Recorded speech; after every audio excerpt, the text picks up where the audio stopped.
8h24, de volta com Folha no Ar, primeira edição. Oferecimento dos laboratórios Plínio Bacelar e Clínica Proteus e Dedumas Baterias. Hoje recebendo aqui no programa professor Carlos Abraão, antropólogo e professor da UF Campus. E nesse bloco, Aloysio, a pauta pré-definida é o combate à pandemia no Brasil de Jair Bolsonaro. Voltamos com você, Aloysio Abreu Barbosa.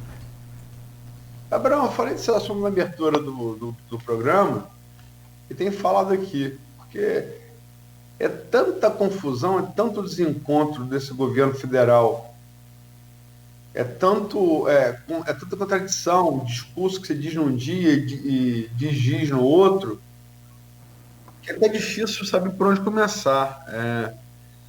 De maneira geral, Abrão, como é que você vê a atuação do governo Jair Bolsonaro no combate à pandemia?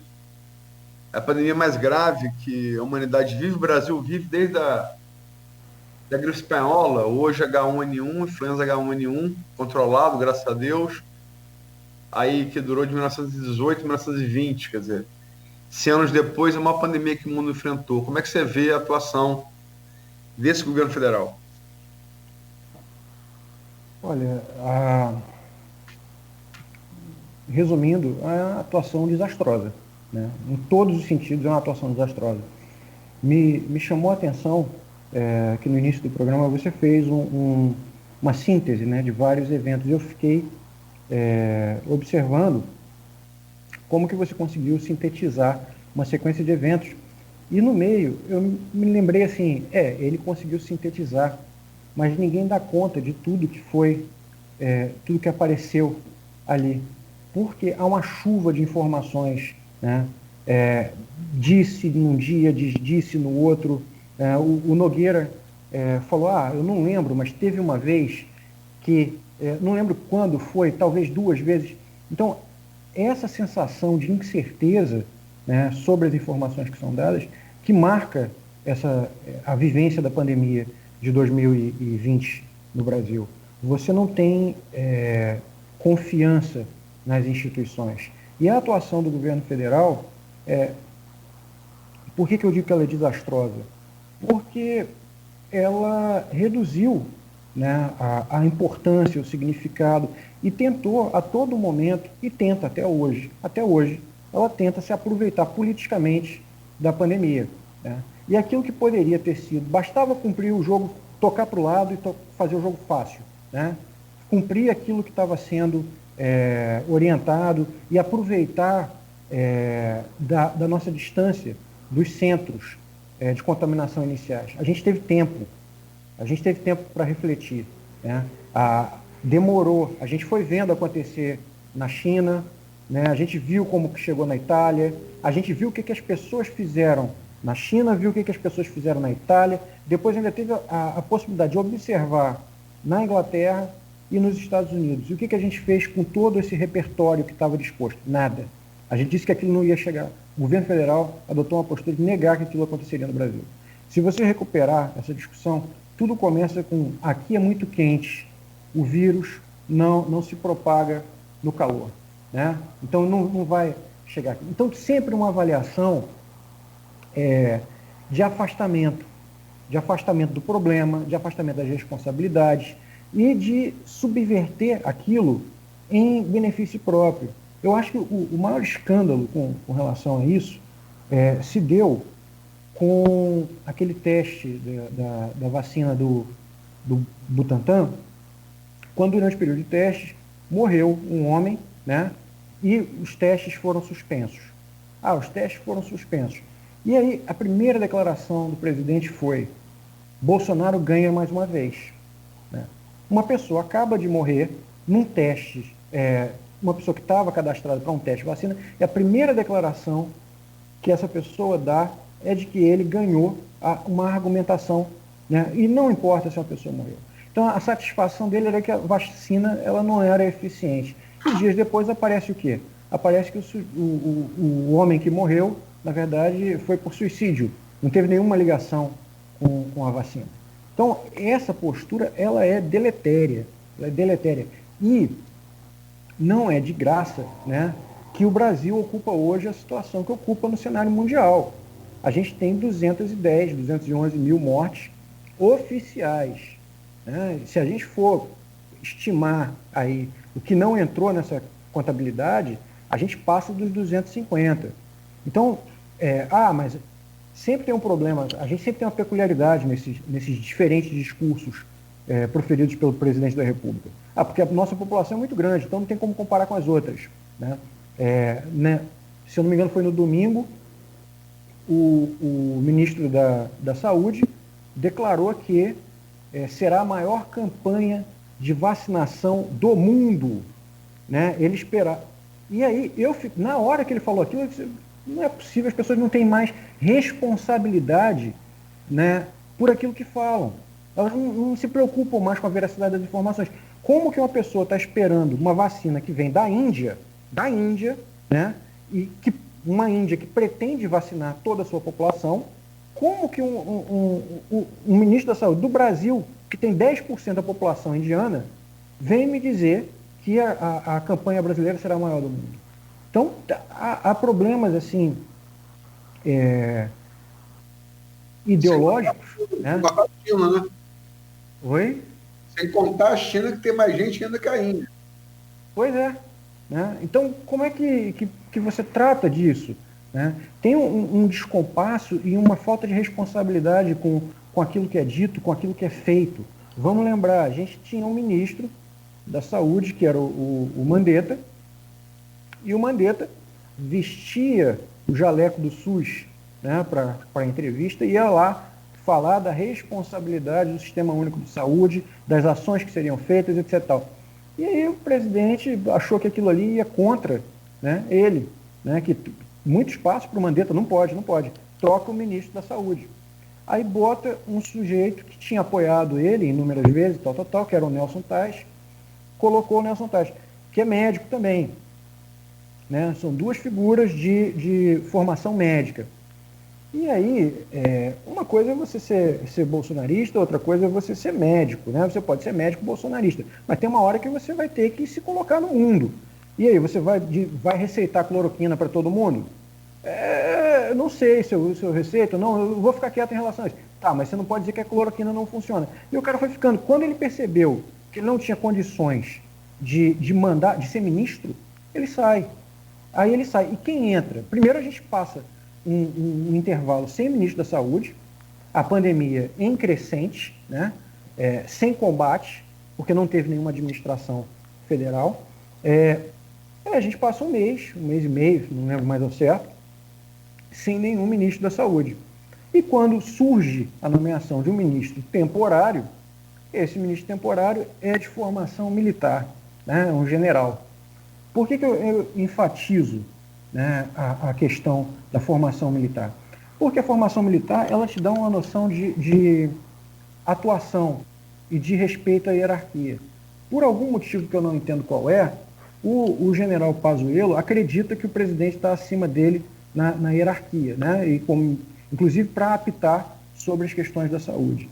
Então, ele falou isso recentemente, quando ele foi contrariado, né, numa das oportunidades em que se tentou fazer acordo de importação de vacina. Não, e só fazer um parênteses, Pazuello anunciou acordo de vacina com a Sinovac, que é quem está fornecendo vacina agora para o Brasil. Só para fazer e foi desautorizado por Bolsonaro no dia seguinte por reação de maluco em rede social. Exatamente. E para fazer as pazes, apareceram os dois, e o Pazuello falou numa declaração que eu acho que não teve a repercussão necessária, né? Porque ele diz, olha, um general das Forças Armadas para na frente de uma câmera e diz, olha, tem gente que manda e tem gente que obedece. Né? E ele fala isso, eu obedeço. Né? Sendo que, como que você pode, no Ministério da Saúde, simplesmente obedecer? Né? Você subverteu a ordem disso. Né? Se você tem um presidente que não entende dessas questões, ele deveria ter confiança, né, no representante da pasta. Né? Ele deveria ter confiança total. Se aquele sujeito está ali, ele representa a nossa voz da saúde. Só que há uma desconfiança constante em relação às instituições.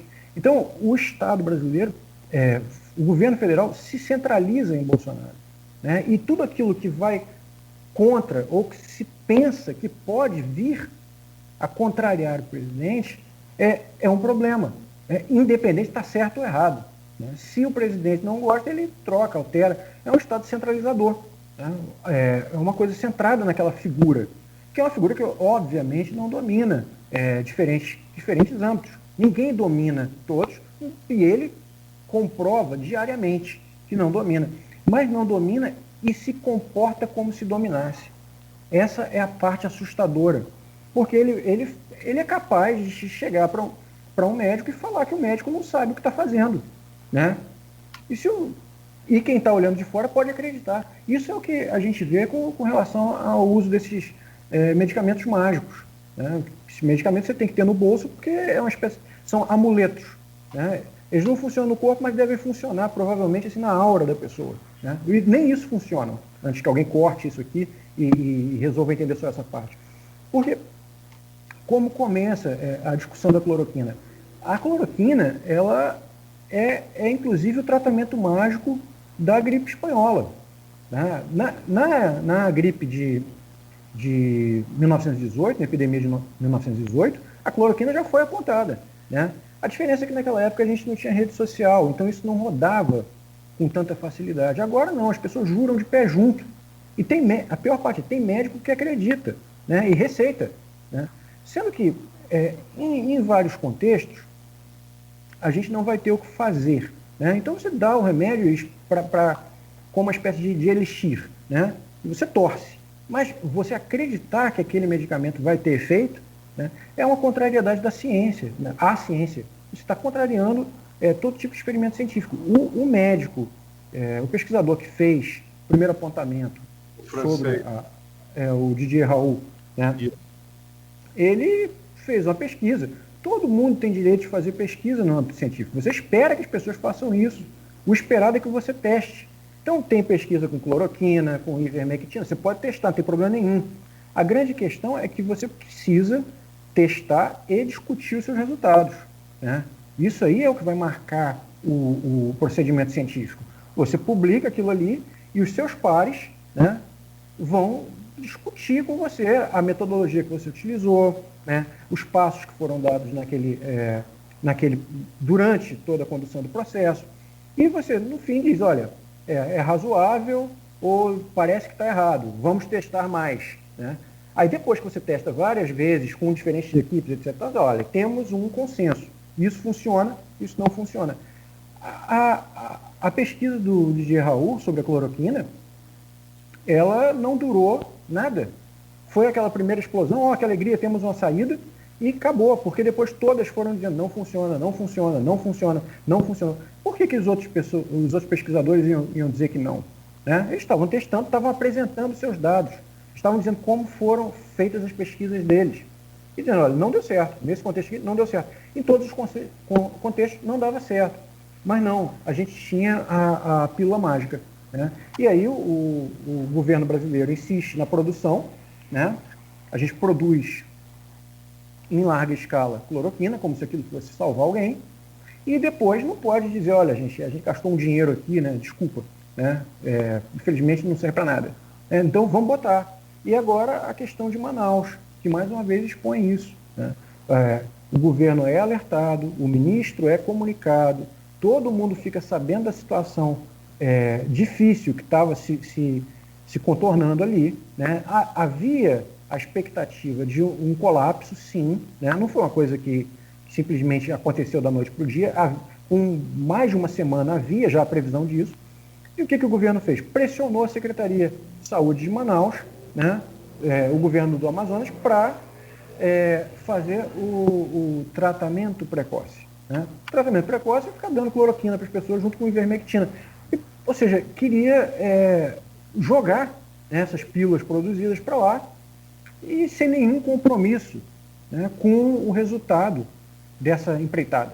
O compromisso que eu digo é o seguinte: você está falando de gente que vai morrer. Né? mas o presidente não é responsável pelas mortes de todo mundo. Não, ele não, realmente é uma pandemia, ele não é responsável pela morte de todo mundo.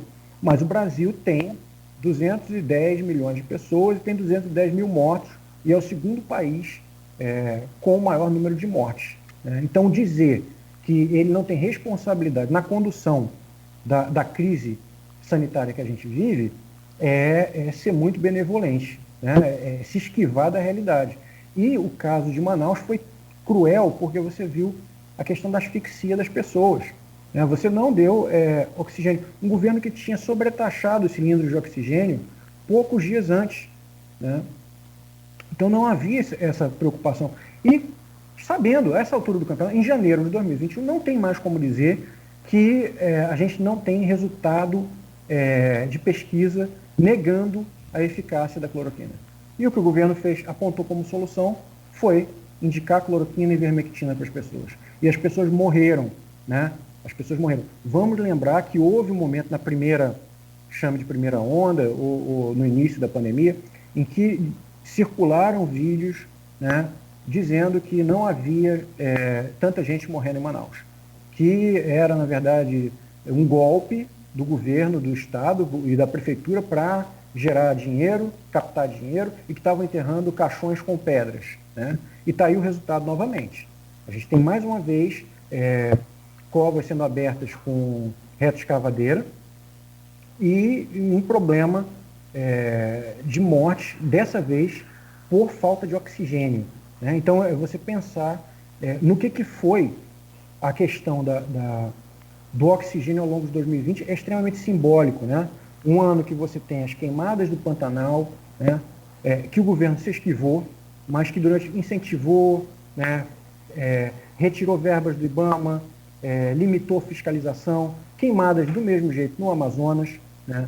Um governo que nega os dados do INPE, do Instituto Nacional de Pesquisas Espaciais. O INPE manda, gente, está queimando muito, tem algo errado ali. É mentira. É mentira, não estou vendo isso. Isso aí é coisa... Troca o diretor do INPE. Troca o diretor, você troca o mensageiro, né? Talvez venha uma coisa melhor. Então, você nega toda a evidência científica em detrimento dos custos disso. Né? E que custos que a gente está falando? Voltamos para o início da pandemia. Né? A gente está falando de todos os custos. A gente está falando de vidas, mortes trágicas, né? A família que fica se revezando para operar o respirador manual, né, de um membro da família, né, até que a pessoa morra. Você vai assistindo lentamente, né, a morte daquela pessoa. Você está falando disso. Você está falando de custos econômicos. Né? Você não pode dizer que a gente optou pela economia. Não. Perdão, mas a gente não optou por nada. A gente optou por deixa acontecer. Né? Se morrer, morreu, foi a postura do governo. Se morrer, morreu, e a economia a gente vai dizer que está lutando por ela. Mas lutou? Porque logo no início começaram a aparecer as revisões históricas informando que os países que combatiam com mais rigor a pandemia, eles tinham recuperações econômicas mais rápidas.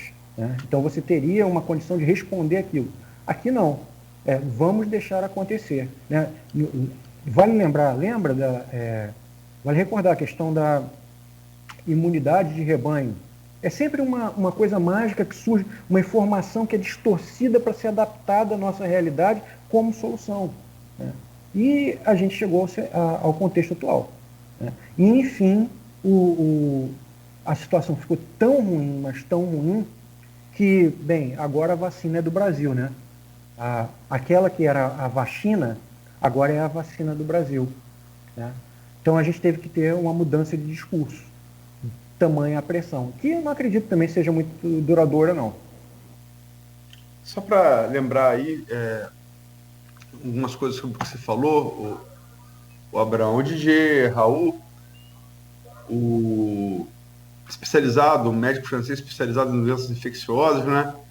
Ele, há um dia atrás, disse também o que ele disse e falou que não há nenhum estudo, não há nenhum dado científico que indique que cloroquina produz algum efeito no tratamento da Covid, quer seja profilático, que foi agora negado pela Anvisa, nomeada por Bolsonaro, e colocou tanto o presidente quanto o seu ministro, Pazuello, talvez em situação de crime, por terem, né, indicado. Agora disseram que não falaram, mas tem vídeos colocando.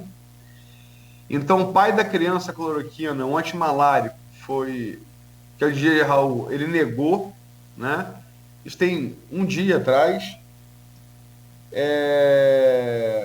O que você falou de Bolsonaro, a questão do suicídio com um voluntário de teste da Sinovac, que foi suicídio.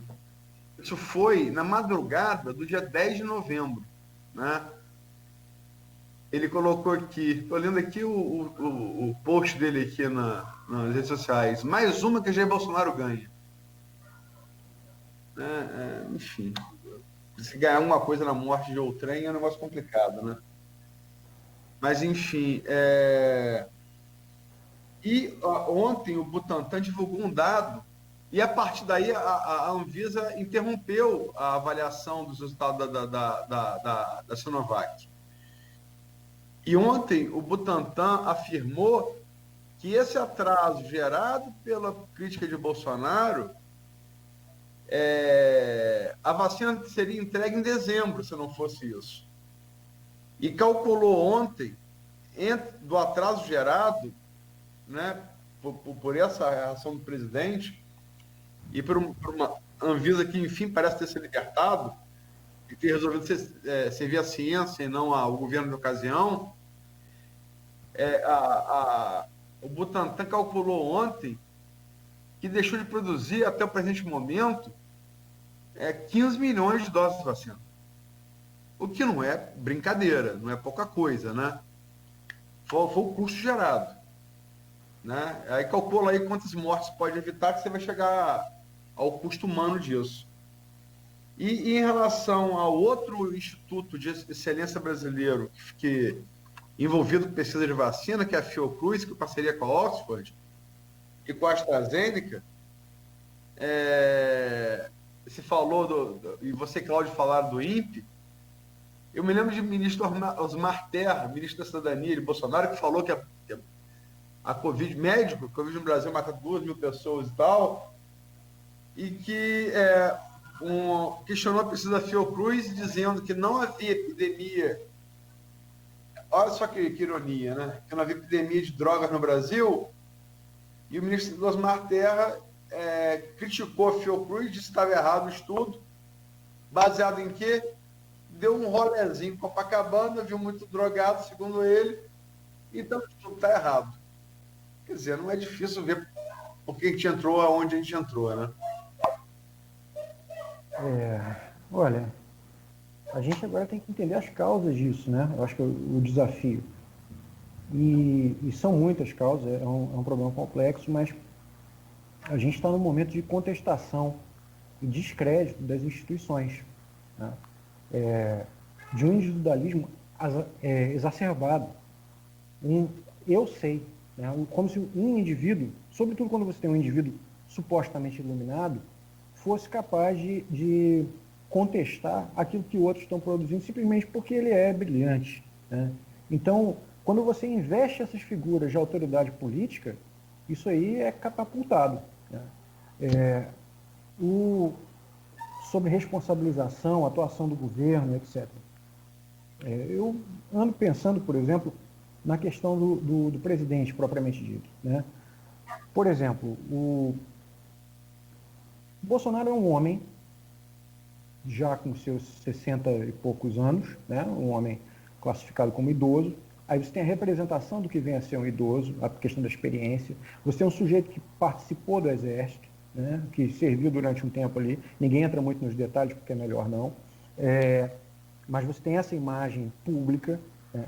E você tem esse sujeito chegando com um discurso de moralidade, de trabalho, de ação, de honestidade, de valorização do empresariado, de valorização do trabalhador. Você tem esse cara chegando à presidência da República. Então você cria um líder, né, você cria um símbolo. O Bolsonaro o Bolsonaro símbolo, ele é muito maior do que o Bolsonaro homem, né, a pessoa. E aí, o que acontece? Quando esse sujeito se pronuncia, tudo que ele fala tem efeito, né? Ele gera fenômenos. E ele fez isso, ele sabe disso e fez isso repetidas vezes. O cercadinho dele em Brasília, as declarações que ele faz com o intuito de pautar, né, os temas e o debate na imprensa, as próprias saídas dele não são saídas. Se o presidente, que é um senhor que sabe das coisas, que tem informações provavelmente privilegiadas, né, e ele diz que ele tem informações privilegiadas, se ele sai sem máscara, então realmente isso aí deve ser uma forma de mostrar para a gente que está tudo certo. Então vamos andar sem máscara também. Há pessoas que vão seguir isso. Então a conduta do presidente, ela não é uma conduta qualquer. Ela é uma conduta que gera efeitos na população. E a gente vê hoje nas ruas as pessoas andando sem máscara. Tem pessoa que ainda levanta. Será que é verdade que existe isso? Eu não conheço ninguém que morreu. A essa altura do campeonato tem gente que diz, eu não conheço ninguém que morreu. Né? Talvez a pessoa, ou então morreu por comorbidade. Né? Se fosse uma pessoa saudável, tal como eu, né, obviamente essa pessoa não morreria. Então você tem uma conduta que leva a isso. E é uma conduta que, se você pegar nos detalhes, né, das ações, nas declarações, ela é uma conduta anticientífica por natureza. Porque a ciência é aquilo que vai... a ciência é neutra? Não, a ciência não é neutra. A ciência é historicamente colocada, ela tem contextos específicos e tal, mas tem uma característica que marca a condução do pensamento e da pesquisa científica, que é a submissão à crítica. Né? Faz parte. Se você entrou ali e não pretende ser criticado, você entrou no lugar errado.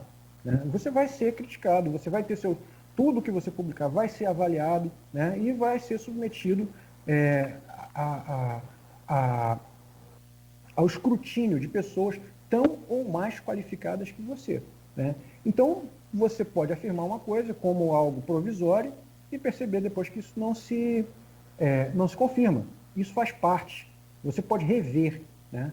O governo faz o quê? Ele desacredita as instituições. Né? Isso não começou com a pandemia. A pandemia só jogou luz sobre esse tipo de atuação.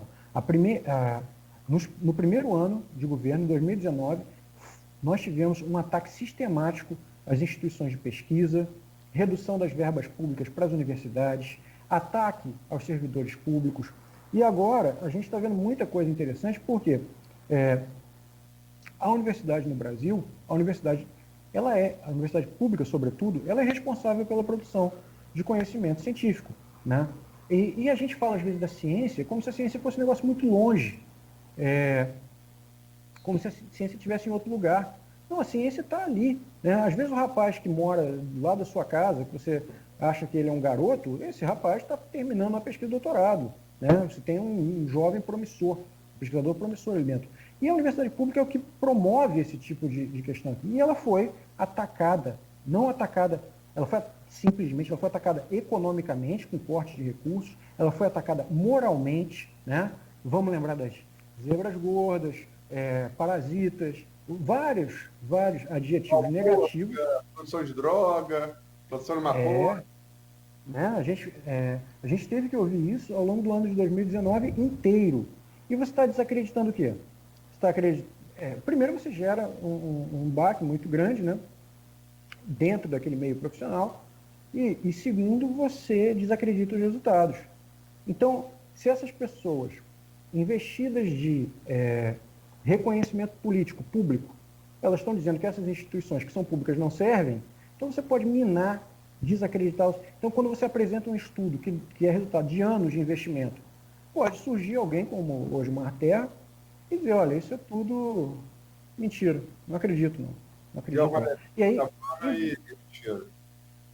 você divide a população. Aliás, divide não, né? A população acredita, porque, inclusive, isso está relacionado a um tipo de estratégia de comunicação. Quando você pega um artigo científico, você tem que investir para conseguir ler aquilo. você vai ter textos mais longos, né? E você pode desacreditar um artigo científico com um post no Twitter. Em 144 caracteres você De Olavo de impermeabiliza Carvalho, se exatamente, me né? permite. Você faz aquilo, cria um meme e desacredita. E esse tipo de comunicação rápida, essa comunicação instantânea, simples de visualizar, ela não é dominada pelos cientistas no Brasil, nem em lugar nenhum do mundo, né? Então você vai ter ali um descompasso. E toda essa crítica às instituições, né? Você tem os indivíduos brilhantes de um lado, que são esses indivíduos que chegaram ao poder agora nas eleições de 2018, e você tem essas instituições que são formadas por pessoas que não participam dessa lógica de comunicação aguerrida, essa lógica de comunicação violenta, né? E que não tem, muitas vezes, interesse em entrar nesse tipo de discussão, porque é perda de tempo, né? Você está lidando com o mundo e tentando interpretar o mundo. Se o fulano, né? Claro, há uma culpa, né?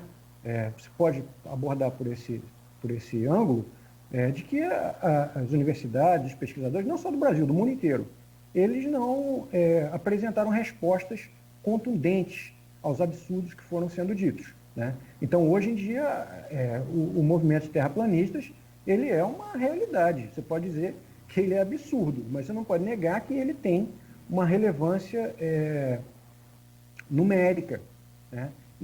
Mas pergunta para o astrofísico se ele respondeu a isso. E mais do que isso, pergunta por que ele não respondeu. É porque eles estão falando de lugares muito diferentes, né? É como se não fosse possível a comunicação, né? Então você está cobrando também desses pesquisadores que eles interajam para o básico. E parece tudo muito simples, né? Mas a gente tem um momento em que a Terra é plana e a vacina ela é um dispositivo de dominação comunista, né? A vacina não funciona. Então, é isso, são as teorias vigentes, que são teorias que negam a pesquisa, negam o conhecimento institucionalizado, né? São teorias que podem brotar nas redes sociais a partir de um sujeito iluminado, mas que vão negar as instituições.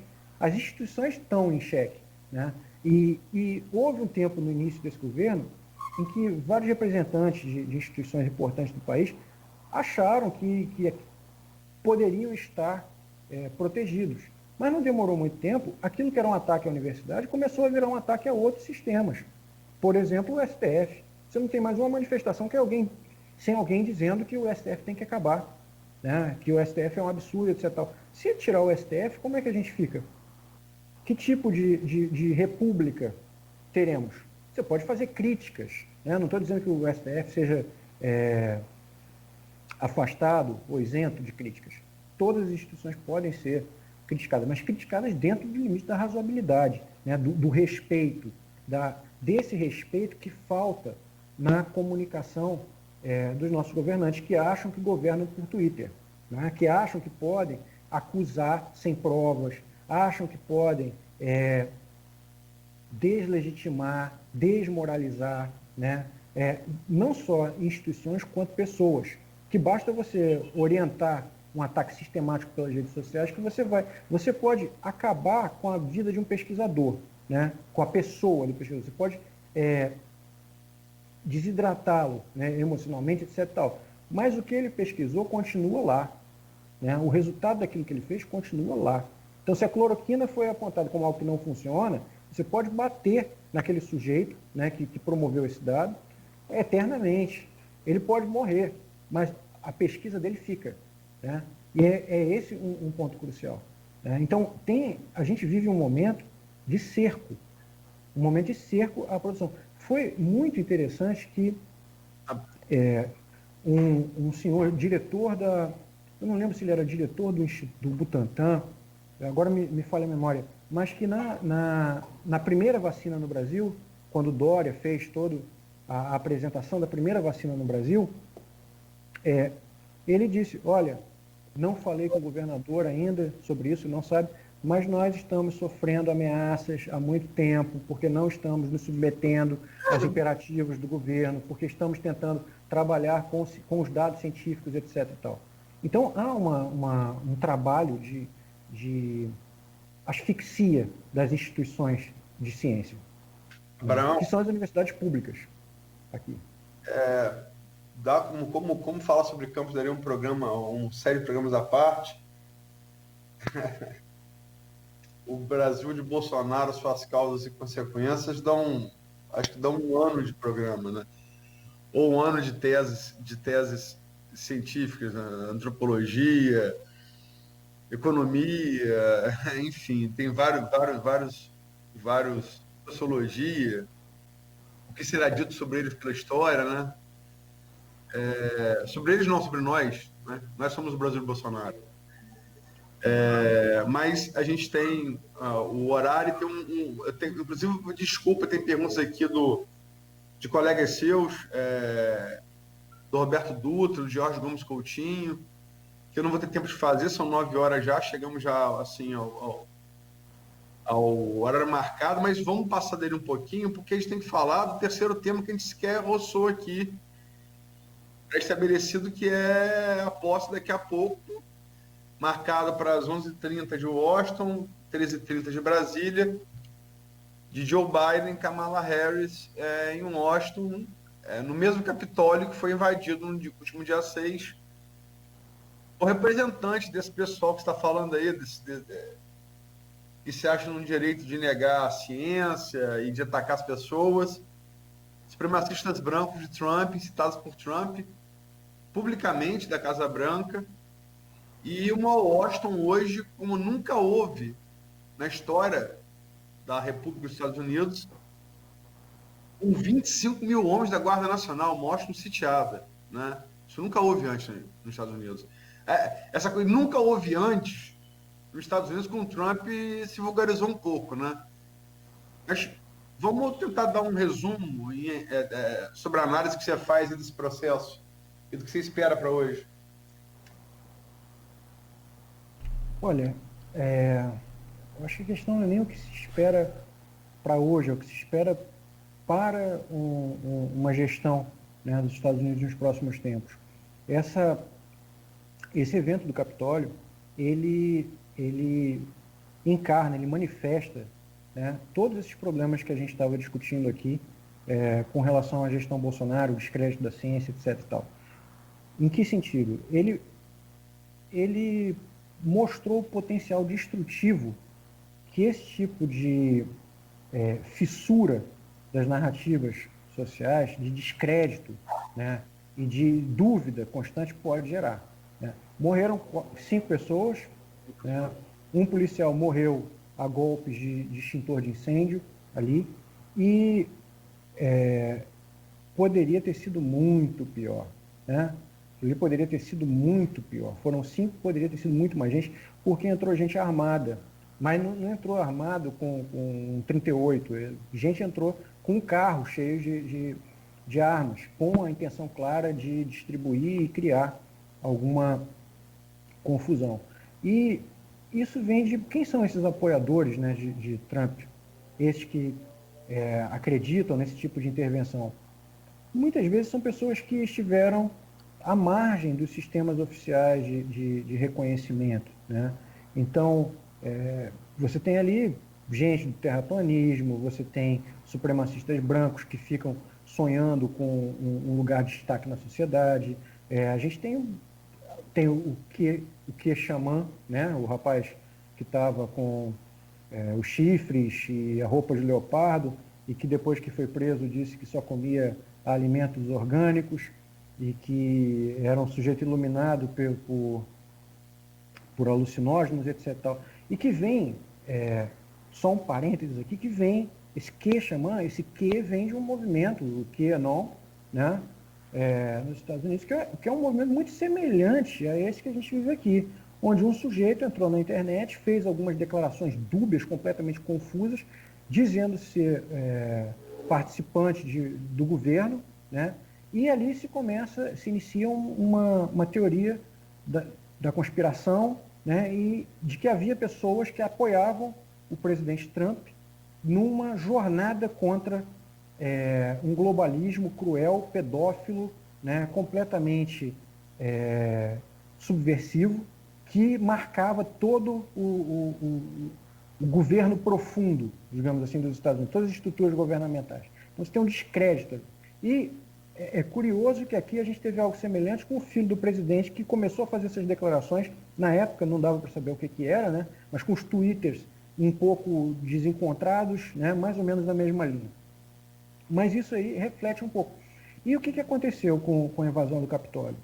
É que aquilo que era imaginado, né, olha, isso aí pode dar problema, né, isso aí pode gerar algo semelhante a uma guerra civil, mas isso é especulação, é pura especulação, mas pode ter algum evento muito ruim. Né?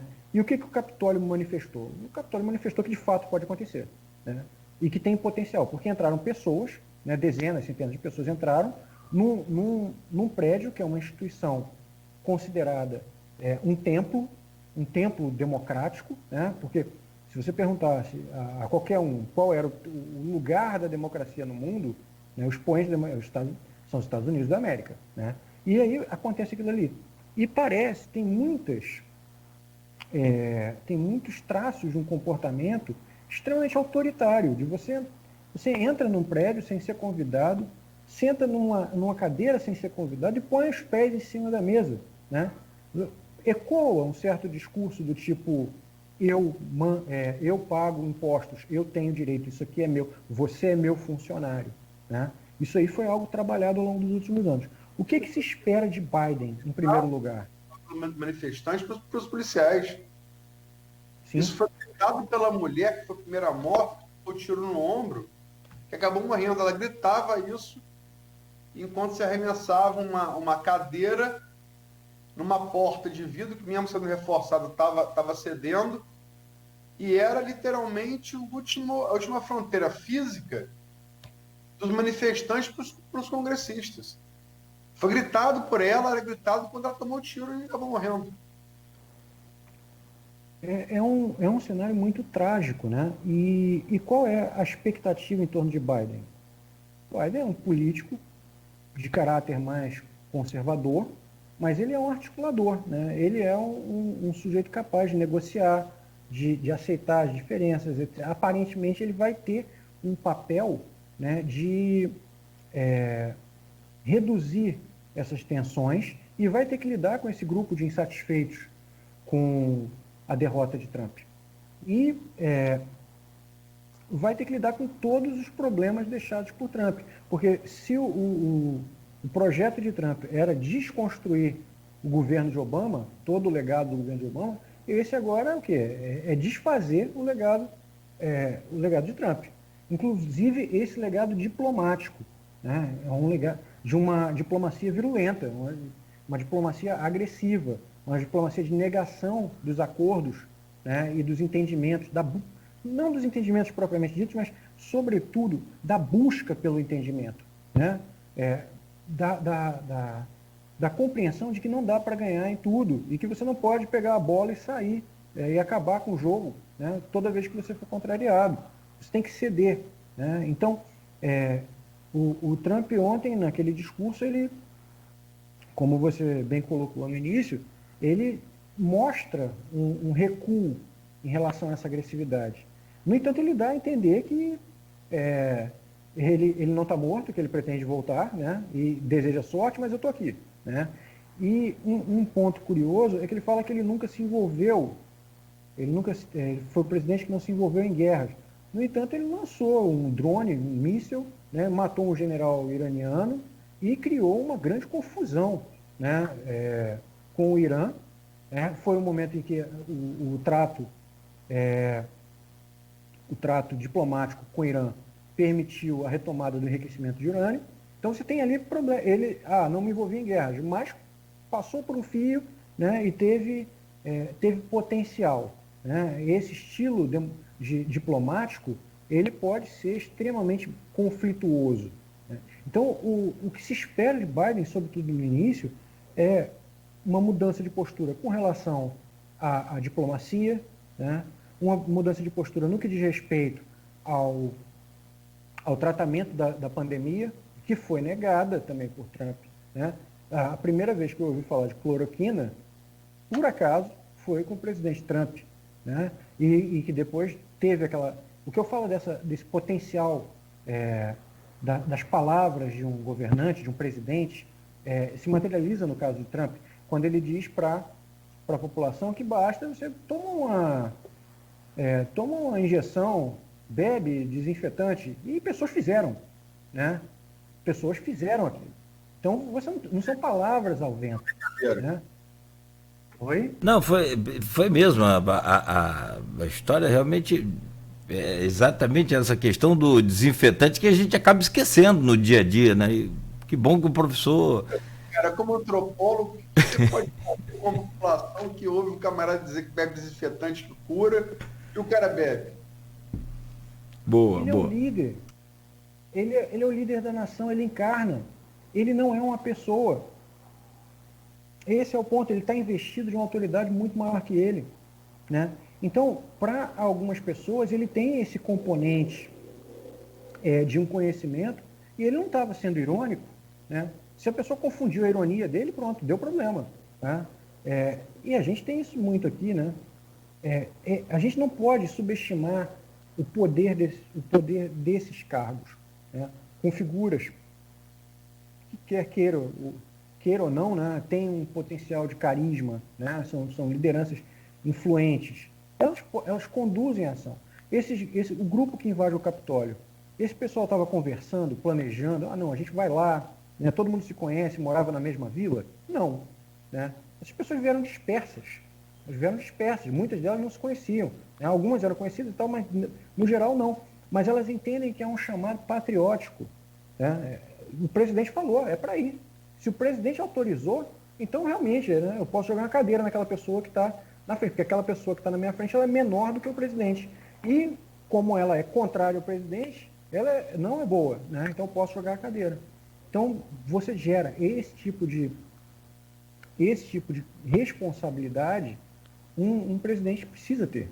Né? Ele tem que ter algum compromisso com seus atos. Isso a gente não observou nos Estados Unidos, isso a gente não observa no Brasil.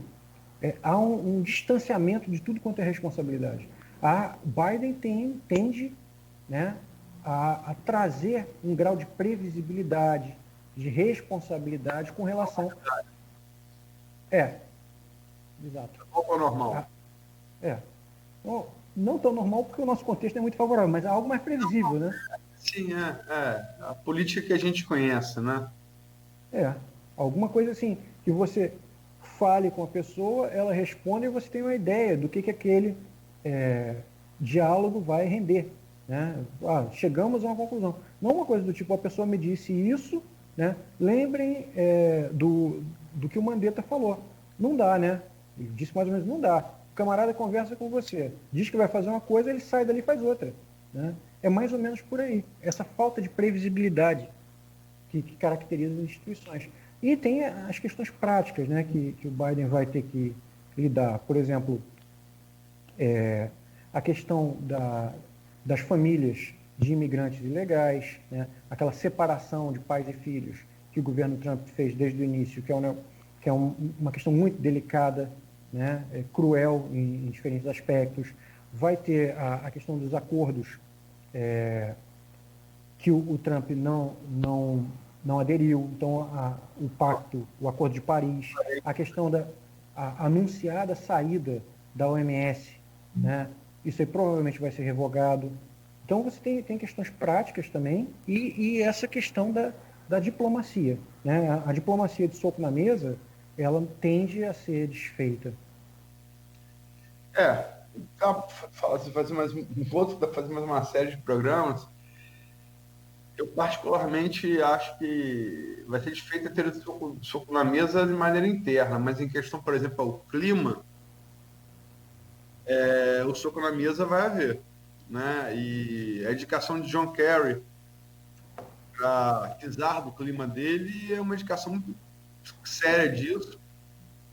É o ex-governador de Massachusetts, ex-senador para aquele estado, concorreu à presidência da República na reeleição de George W. Bush e perdeu por uma diferença menor do que Trump perdeu agora. Veterano condecorado da Guerra do Vietnã, quando voltou da Guerra do Vietnã, passou a ser opositor, foi uma história longa de militância. E eu acho que o soco na mesa vai voltar. Eu só queria. Vai voltar. Questão climática, por exemplo, não vai se olhar para o lado para o que foi feito na Amazônia e no Pantanal, que você citou aqui no primeiro bloco. Né? Vai haver reação. Né? Agora, só você citou sobre o Biden, óbvio que a política é conservador. Ele é um moderado, né? Talvez se fosse conservador, se você analisar a dicotomia esquerda-direita brasileira. Para os Estados Unidos, ele é um moderado, né? Ele é um liberal, que para lá a esquerda é moderado, ele seria a centro-esquerda aqui no Brasil, né? Acredito que sim, né? Conservador no sentido, talvez influenciado pela nossa questão atual, mas é que eu também não vejo nenhum demérito, né, no adjetivo conservador. Eu acho que ele não vai ser um radical, foi o que eu quis dizer, ele não vai ser um radical nem para um lado nem para o outro. Ele vai ser uma figura mais ponderada, né? E acho que esse vai ser o tom. Né? Por ponderado, eu também não quero dizer que vai ser uma coisa de um clima de ameno. Né? Vai ter dureza nas negociações, etc. E tal, mas vai ter um tipo de dureza mais razoável, mais pautada por normas de etiqueta. Né? A educação e o bom trato regem os acordos diplomáticos. Você pode discordar, mas a forma como isso é feito, né, não pode ser na base da grosseria. Isso é muito interessante, porque rege também as nossas relações cotidianas, né? Uma comparação assim, um tanto apressada, mas você, mesmo para discordar com a pessoa que está na sua frente, você tem um modo para fazer isso, né? Então acho que isso volta. E tem outras questões também desse governo, por exemplo, o Trump reduziu a taxação dos super ricos, né? Então, nesse contexto, é provável que o Biden retome uma taxação de super ricos, empresas, etc. Mas é bom frisar. Prometeu campanha. É bom frisar o que é o super rico, porque senão alguém que está ganhando 5 mil reais pode achar que vai ser prejudicado. $5, né? 500 milhões de dólares. Né? 500 milhões de dólares. Então, e não é uma taxação assim tão absurda do ponto de vista do aumento, eu já não lembro qual é, mas a porcentagem, claro, em termos de dinheiro vivo, para mim aquilo ali seria uma pequena fortuna. Mas para a pessoa que está pagando, certamente aquilo ali, a variação de 2%, 3%, 5%, não vai ser o colapso financeiro. Mas é também uma forma de angariar verbas. Então, acho que vão ser muitas alterações, como, por exemplo, o governo Trump apostou na energia fóssil, né? Então, tirou tributação e incentivou a indústria que faz uso de energia fóssil. Há uma tendência no governo Trump a reduzir a ênfase, né, nesse tipo de energia e estimular a chamada energia verde, ou energia limpa, né, parques eólicos, a incentivar os carros elétricos e outras coisas que venham a contribuir para uma outra forma, né, de enfrentamento dos desafios ambientais. Porque a gente tem uma questão hoje que é global, né, que é o desafio ambiental que afeta os Estados Unidos também. Né? Então, por isso que, inclusive nas políticas externas, os recados já foram claros na própria campanha para o Brasil. Olha, se orientem nisso aí, porque não está legal, né? Vocês estão deixando tudo queimar. E a Amazônia, ela tem impactos no mundo inteiro. Se você deixa aquilo ali queimar, aquilo ali gera impactos. E impactos de natureza diversa. Você não tem como prever todos.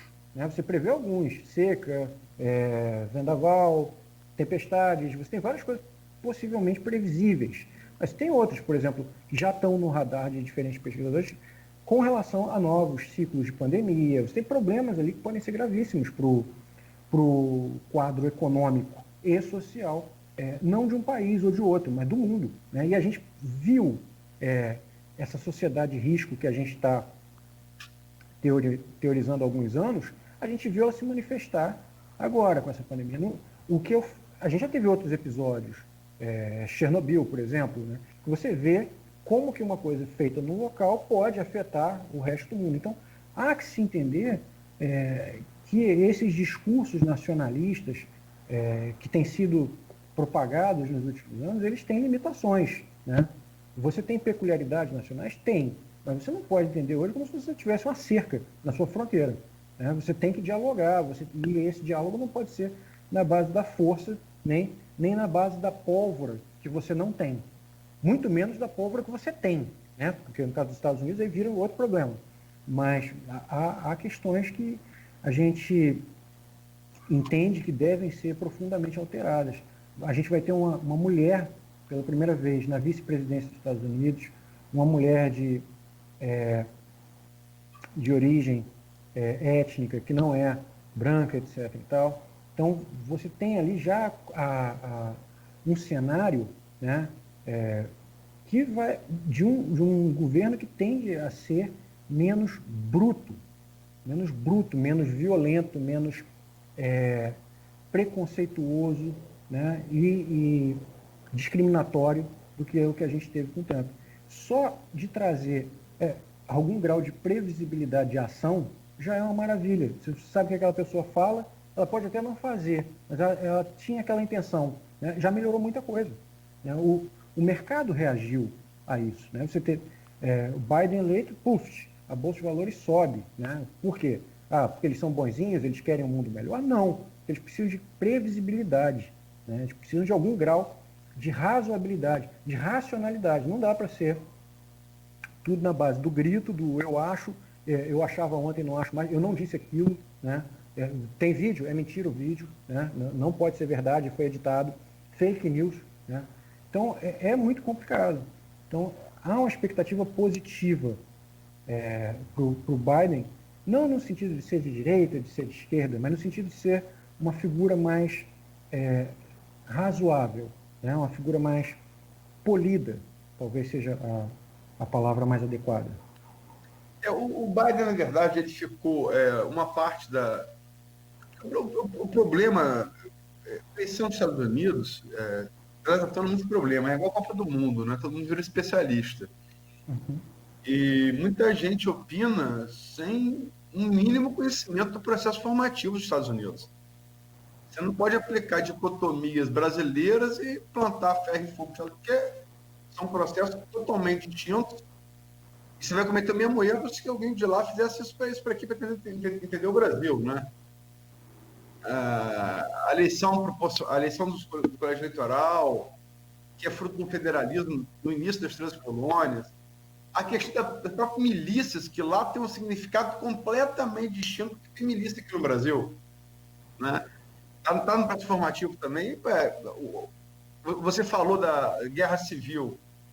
Não há guerra civil. Quando falava de guerra civil, por exemplo, da divisão americana, eu falava, olha só, não vai haver guerra civil por uma questão muito simples. Embora tenha até achado agora, parece que 12 soldados, que fossem militantes de Trump, são 12 soldados. A última vez que um militar de alta patente criou cisão nas Forças Armadas foi o general Lee, convidado por Lincoln para assumir as Forças do Norte, recusou assumir as do Sul, deu a guerra civil. Não há divisão das Forças Armadas lá. Eles não se metem em política como se metem daqui. Mas só para... Acho muito extenso. A questão da taxação dos ricos, eu falei em 100 mil, você falou em quanto? 1 milhão? São 500 milhões. São 400 mil. 400 mil? Vendo aqui agora. Talvez eu tenha visto de empresa. Talvez o dado que eu tenha seja de empresa, não tenho certeza. 400 mil ano, que o Biden propõe taxar para bancar assistência social aos mais pobres, né? Entre as várias promessas que ele fez, ele vai utilizar o Obamacare, impor salário mínimo de 15 lá por hora, né? $15 por hora. Lá eles não têm salário mínimo. Outra diferença também, lá é por hora, né? Por mês. Eles não têm salário mínimo lá, quando muito é estadual. Mas, Abraão, pedi para você se despedir, são 9h25, passamos bem aí do horário. e te agradecer pela presença. Olha, muito obrigado pelo convite, muito obrigado pela conversa, né? Você, Luiz, a Cláudia.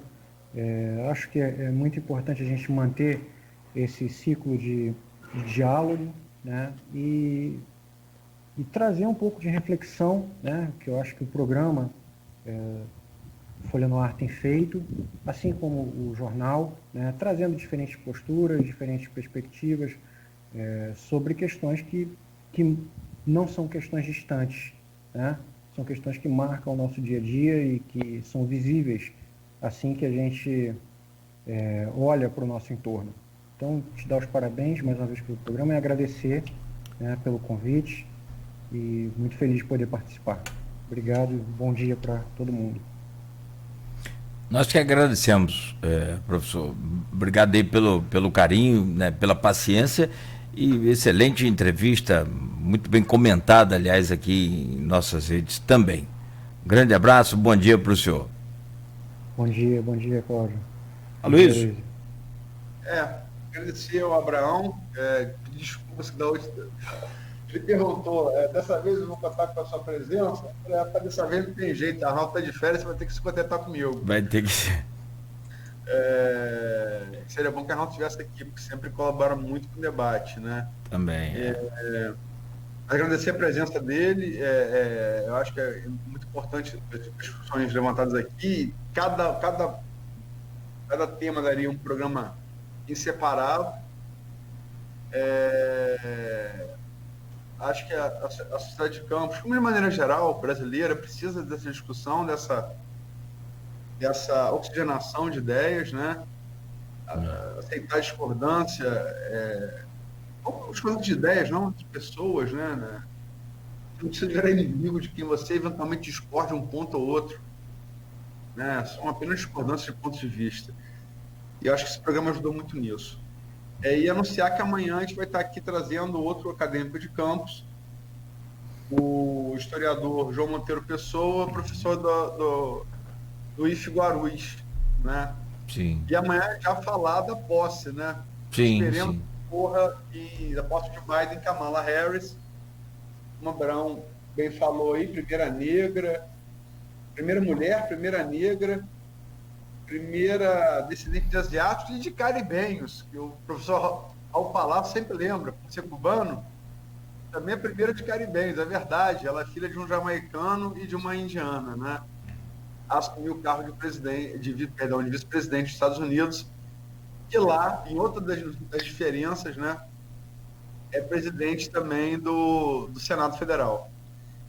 Obrigado, Abraão. Um abraço. Um abraço grande. Valeu, até a próxima, professor. Obrigado. Aloysio, obrigado a você. Valeu. Obrigado a você também e até amanhã, às 7 da manhã, se Deus quiser, com mais um Folha no Ar, primeira edição. Abraço. 9h27, Folha no Ar fica por aqui, prometendo voltar amanhã às 7 no oferecimento dos laboratórios Plínio Bacelar, Clínica Proteus e Dedumas Baterias.